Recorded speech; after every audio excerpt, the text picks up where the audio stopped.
Bom, retomando, né, o anexo 2, em 15 de dezembro de 2016, na sede da Procuradoria da República do Mato Grosso do Sul, presentes os procuradores da República Damares Rossi Laje de Alencar e Emerson Calixto Siqueira, compareceu o senhor Celso da Fonseca Rodrigues, CPF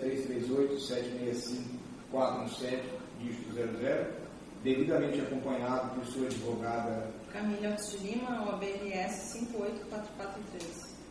Bruno Querino Mangu, OABSP 238806. a fim de prestar depoimento em razão da celebração de acordo de colaboração com o Ministério Público Federal.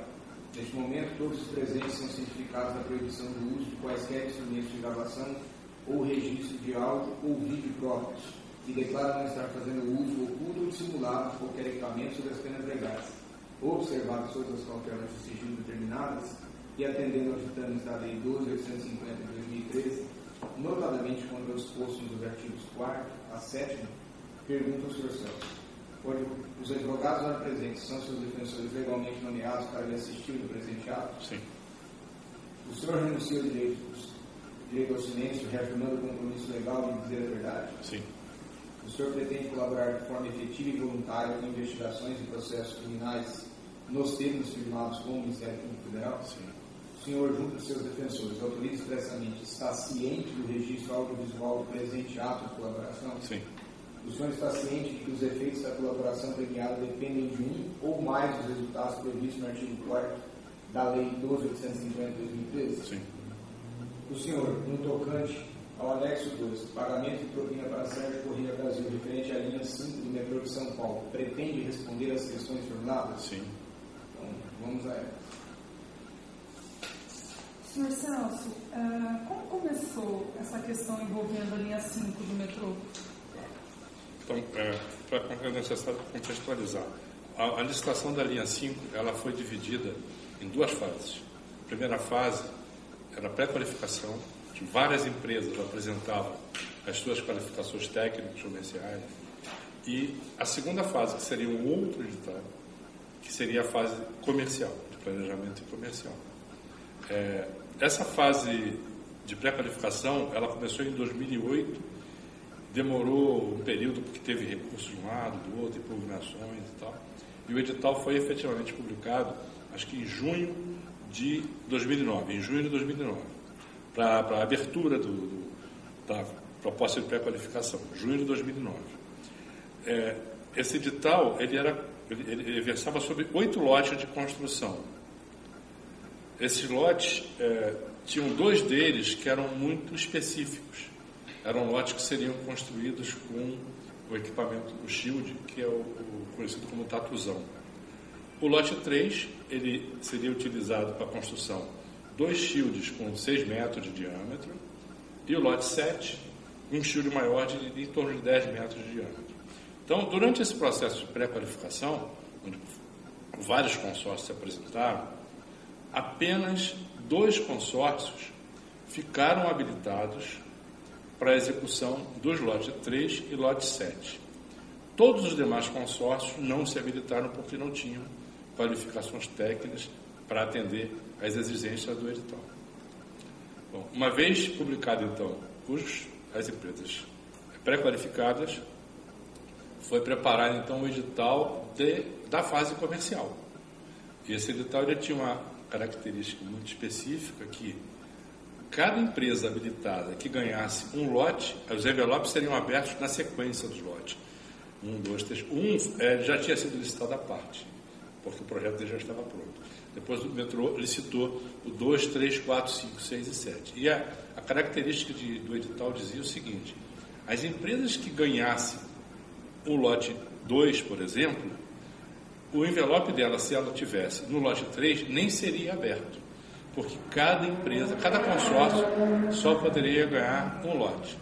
Isso na época, eu sei que eu não estava presente nessa época nesse trabalho, mas eu sei que teve questionamento, mas o argumento do metrô convenceu o tribunal de que ele não queria que uma empresa só ganhasse todos os lotes, porque ele poderia ficar na mão de uma empresa só e o empreendimento poderia fracassar se essa empresa viesse a claudicar. Então, ele manteve essa condição, foi aprovado, porque, por exemplo, o nosso consórcio se habilitou para todos os lotes, mas o nosso foco sempre foi o lote 7. que a gente tinha um equipamento adequado para fazer o trabalho do lote 7, que estava terminando de fazer o trabalho da linha 4. Então, nós acabamos adquirindo esse equipamento do consórcio da linha 4. Era o Shield? Era o Shield, isso.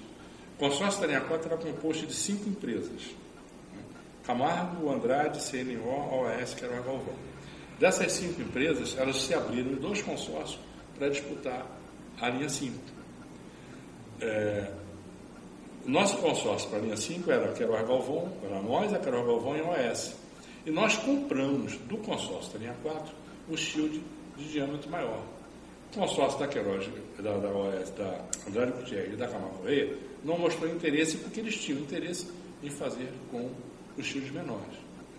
Então, como a gente sabia que o lote 3 seria o primeiro lote a ser aberto, e se a gente perdesse o lote 3, quando fosse abrir o lote 7, nós não teríamos concorrente, praticamente, o lote já estava ganho por nós. Isso obedecendo rigorosamente as condições do edital, porque não houve muitas empresas pré-qualificadas para esses 2 lotes. Nesse momento eu entrei no processo. Eu estava trabalhando no lote, na linha 2, no lote 7. O Carlos Armando falou assim, bom, agora que encerrou aí, você assume a linha 5.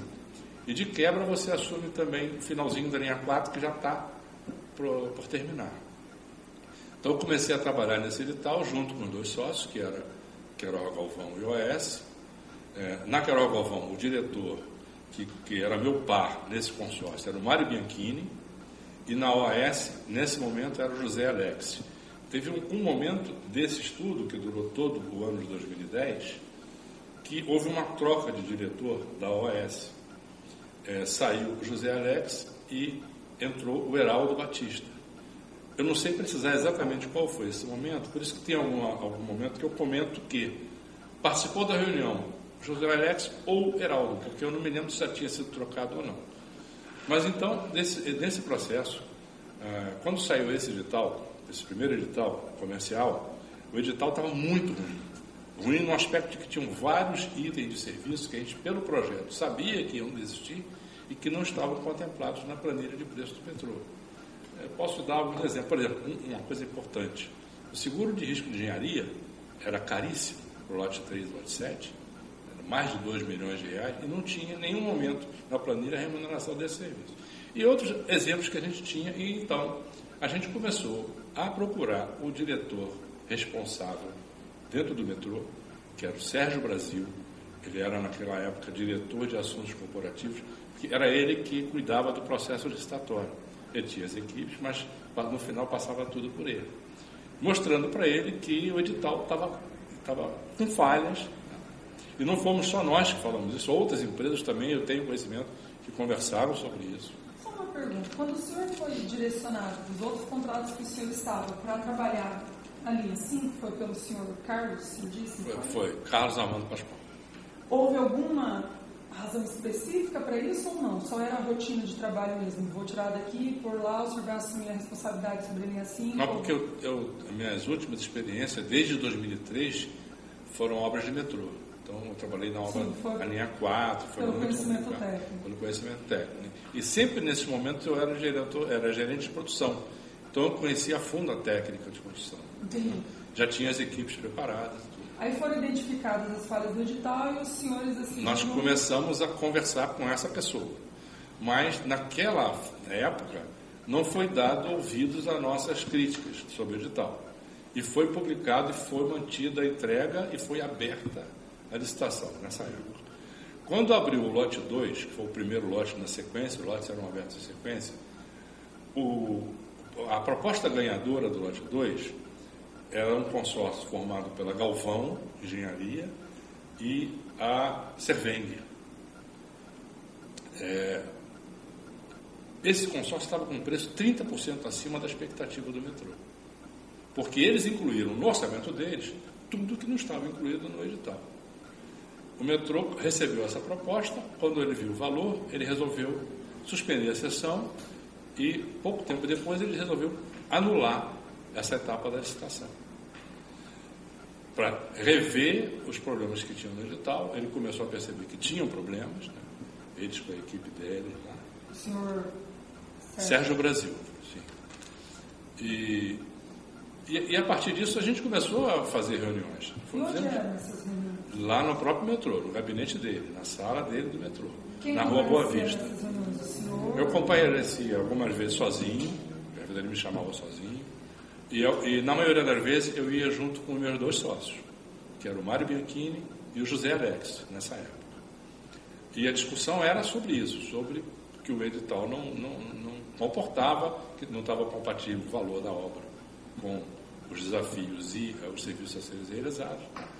Então, depois disso, depois de várias reuniões, que eu sei que também teve com outras empresas, né, a gente ficava sabendo, foi republicado o edital. Houve uma republicação. E nessa republicação, o edital veio com várias correções de assuntos que a gente tinha sugerido. Então, até então, no meu entender, não havia irregularidade, porque a gente só veio a saber do edital depois que ele foi publicado. Né?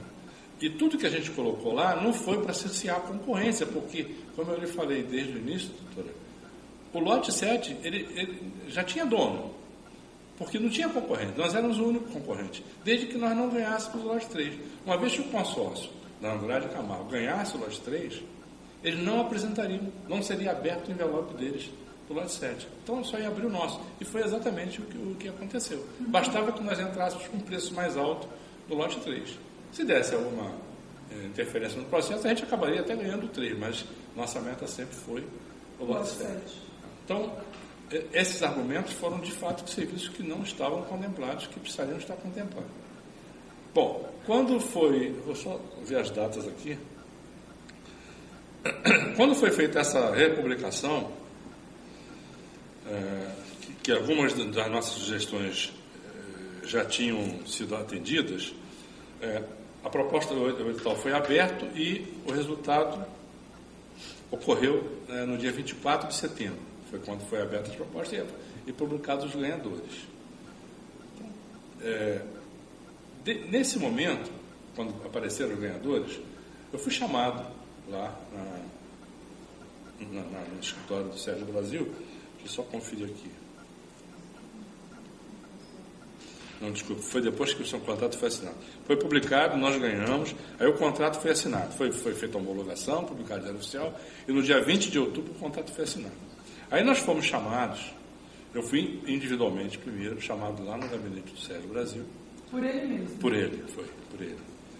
Ele sempre me chamava, naquela época, para discutir outros assuntos, era muito comum. Isso tudo tem registro também na portaria do metrô. Todas essas reuniões, visitas que nós fizemos, eram registradas na portaria do metrô. O contrato se dava via secretárias? Secretária. A secretária dele ligava, pedia para a gente... Sim.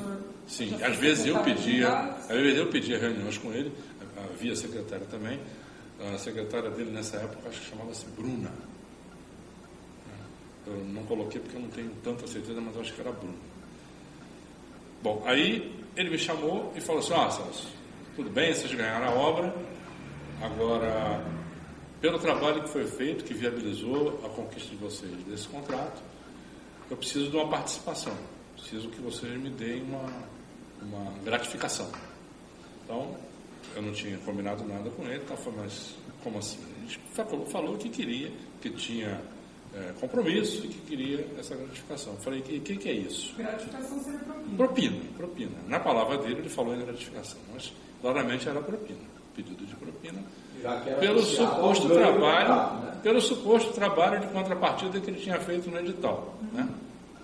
Bom, eu pedi um tempo, porque eu precisava falar primeiro com o meu diretor, porque eu não tinha autonomia, capacidade e delegação para resolver isso. E também com os meus sócios, porque eu não sabia como é que ia ser a reação dos sócios. Quanto é que ele tinha pedido? Ele pediu, na época, 0,5% do valor do contrato. Isso era para ser pago ao longo da obra, na medida que fosse sendo faturado, e aplicando 0,5% sobre aquele valor faturado e pago para ele. Então, isso foi logo depois da concorrência que assinou o contrato. Eu fui ao Carlos Armando, que era meu chefe, contei a história para ele, falei da situação, e ele falou que era um absurdo, mas que ele tinha medo de retaliação, porque essa pessoa ele é de carreira do metrô, e tinha muita influência na operação. Então ele podia prejudicar alguma coisa da obra, não aceitar algumas reivindicações e ele podia retalhar. Em resumo, era isso. Então nós concordamos em aceitar, em vez de 0,5 que ele havia pedido, 0,25, mas precisava ser conversado com os outros sócios. Mas para cima, o senhor Carlos Armando teve que conversar com alguém? Eu não sei. O senhor não ficou... Não. Foi tomada a decisão naquele dia ou ele não disse que foi tomaria tomada. Ele falou que tanto que ele não me autorizou a dar a resposta logo, porque ele também queria fazer uma reunião com os outros sócios para formar um consenso, se era... Os outros sócios do consórcio. Do consórcio, não sei. Foi feita uma reunião. Que participou dessa reunião, pela Queiroz Galvão, o Carlos Alberto Mendes, que era o diretor par do Carlos Armando, e pela OAS o Carlos Henrique Lemos, que era o diretor par da OAS do Carlos Armando. E no meu nível participou o Mário Bianchini, da Queiroz Galvão, e aí eu tenho dúvidas se já foi o Heraldo ou se ainda foi o Zé Alex. Eu cito os dois, mas de qualquer maneira os dois saberiam do assunto, seja um, seja outro. E nessa reunião eles decidiram... Essa reunião, o senhor se lembra? Eu acho que foi o Carlos Armando que chamou. E foi onde? Eu conversei depois disso, e antes dessa reunião, eu também conversei com o Mário Bianchini, da Queiroz Galvão. Ele me disse que também tinha sido provocado sobre esse mesmo assunto. Pelo senhor Sérgio? Isso, O senhor Sérgio tinha pedido para ele da mesma forma que pediu para o senhor. Exatamente. Porque Foi sabia... do Odebrecht? A reunião, ela aconteceu no edifício Eldorado. Antigamente a Odebrecht, ela funcionava no edifício Eldorado, ali em Pinheiros, em frente ao shopping Eldorado. E essa reunião foi lá, no andar, na sala de reunião do Carlos Armando. Eu não sei, a gente tentou conseguir o controle de acesso dessa época, mas parece que não conseguiu, porque não era um prédio nosso, era um prédio de terceiros. Então estavam presentes essas pessoas que eu comentei. Bom, eu sei que foi fechado, a partir dessa decisão de pagar os 0,25, eu pedi uma reunião com o Sérgio Brasil, com a presença dos outros dois sócios meus, o Mário Bianchini e o Heraldo, e nós fizemos essa reunião no escritório que nós tínhamos, que era o escritório do contrato da linha 4, lá em frente ao metrô. Ele ficava num prédio antigo, funcionava na rua Boa Vista, também bem em frente ao metrô. Então, para ele era só atravessar a rua. Nós fizemos a reunião lá, eu fui lá, e nós colocamos para ele essa condição, que a gente, depois de muita discussão... Os 4 apareceram, ele, mas o senhor... E os outros 2 sócios. Isso, eram 4 pessoas na sala. Começamos com ele, teve um desgaste e tal, mas no final acabou se definindo que seriam 0,25% e que cada empresa faria o seu pagamento. Quando o senhor falou em desgaste, ele insistiu? Ele falou, não, porque tem que ser meio. Mas, enfim, a gente fechou no 0,25%. Só para a gente, nós estamos falando de um contrato da ordem de... O nosso contrato era de 1 bilhão 180 milhões. Meio por cento, então, significava... Se fosse 10%, daria 180, 1%, 1 milhão e pouco, meio por 500 e poucos mil, é isso? Mas ficou fechado então em 0,25, pagamento ao longo da obra, e cada empresa do consórcio, uma das 3, faria o seu pagamento na proporção dela no consórcio, diretamente, sem ter que juntar tudo e entregar para ele. Ficou acertado como seria feito o pagamento? Não, nesse momento não. Por quê? Esse contrato em 2011, então isso foi fechado em 2010, né? No final de 2010, logo depois da assinatura. Em 2011, esse contrato praticamente não teve faturamento, porque eram muitas providências, mas sem produção. Em 2012, só foi acontecer o primeiro pagamento no final de 2012, se não me engano, no mês de novembro de 2012. Eu tenho aqui. Que foi de um valor de R$50 mil, que era a parte que nos tocava do valor acumulado até então no contrato vezes o 0,25. Inclusive, eu procurei esse pagamento lá naquela planilha que tenho já, eu não encontrei esse pagamento lá.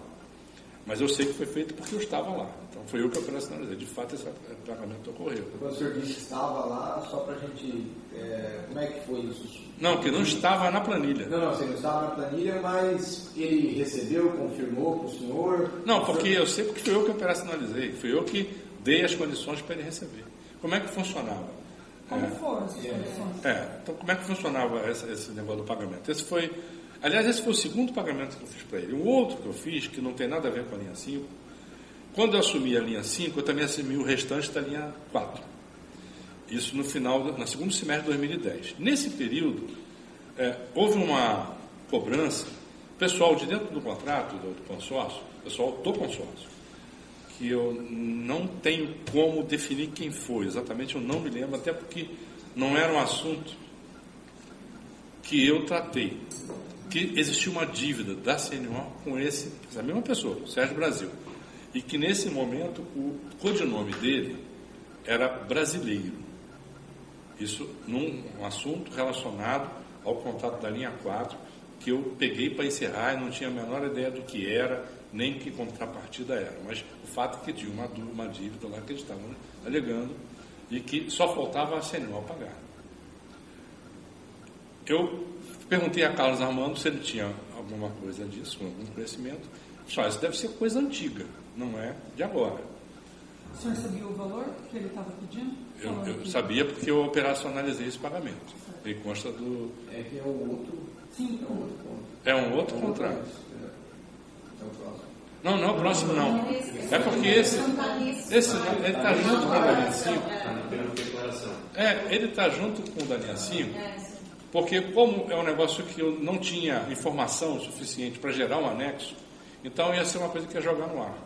Então, eu estou colocando porque, de fato, ele está na planilha lá do sistema. Eu me lembro desse pagamento. O que eu fiz? Eu fui verificar. Que foi no valor de quanto? Foi no valor de... Eram 2 pagamentos que estavam atrasados, que somados davam 195 mil, e foi pago no final de 2010. Se não me engano, no mês de novembro de 2010. Mas era um assunto que já vinha pendente de alguma outra coisa. Foi algum assunto com algum outro diretor, passaram muitos diretores. E a forma de operacionalizar o pagamento? Então, aí, 195, 50 sim, foi igual? A mesma. Eu primeiro chequei com o Carlos, pessoal, verifica com o Biraci que ele tem um controle dessas coisas. Se tiver constando esse nome, esse codinome na planilha dele e algum valor pendente, algum saldo a pagar, então é porque é devido realmente. Então, eu fui no Biraci pessoalmente. Nessa época já se falava na planilha, já se falava em codinome? Não, codinome sim, porque codinome, quem dava o codinome era o próprio diretor que operava com o cara, com a pessoa. Né?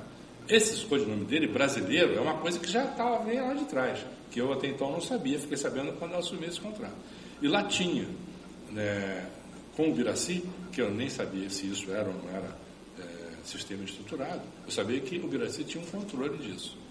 Então, tinha lá o nome dele, o codinome dele, tinha o contrato, linha 4, e como eu assumi a direção, já estava o meu nome como diretor, porque sempre que assumia um diretor daqueles valores, eles, independente de quem tratou, eles atualizavam o nome do diretor. E tinham 2 valores lá, pendentes de pagamento, que davam 195 mil. Eu falei com o Biraci, então, programa para fazer esse pagamento para liquidar esse assunto, porque esse assunto não é meu. E aí eu fui nele, o Sérgio Brasil, e avisei, tem uma pendência de pagamento lá, que você vai, nós vamos acertar. E como é que funcionava isso? Quando você falava com o Biraci para programar, o Biraci, tem esse valor aí? Tem. Então, programa para dia 3 de novembro de 2010, por exemplo, que foi o caso. Então, eu falava só isso, ele fazia lá o controle dele, e normalmente, um dia antes do pagamento, às vezes até no mesmo dia do pagamento, a gente recebia uma informação da Lúcia Tavares, ou por e-mail criptografado, ou por o telefone VoIP. Ela ligava para a pessoa, para o diretor que estava encarregado daquilo, e falava assim, operação fulano de tal, codinome tal, vai ser paga em tal lugar, manda ele procurar tal pessoa, normalmente era no hotel ali no Itaim, que era feito esses pagamentos. Manda ele procurar no hotel a pessoa, que eu não lembro o nome, e no apartamento tal, e a senha para ele retirar é essa. Então eu pegava essas informações, ia lá no gabinete dele, só, você agora, porque a informação é essa, você... O senhor ia lá pessoalmente para repassar essas informações? Para entregar o primeiro expediente pessoalmente. E daí ele... Aí ele que sabia como fazer, se ele ia, se ele mandava alguém, aí já não... Então teve esse primeiro pagamento, depois ficou acertado o segundo pagamento, que seria que o senhor... Não, esse pagamento se referia à linha 4. Aí o primeiro pagamento da linha 5, ele só ocorreu em 2012, em função da baixa do faturamento durante 2011 e início de 2012.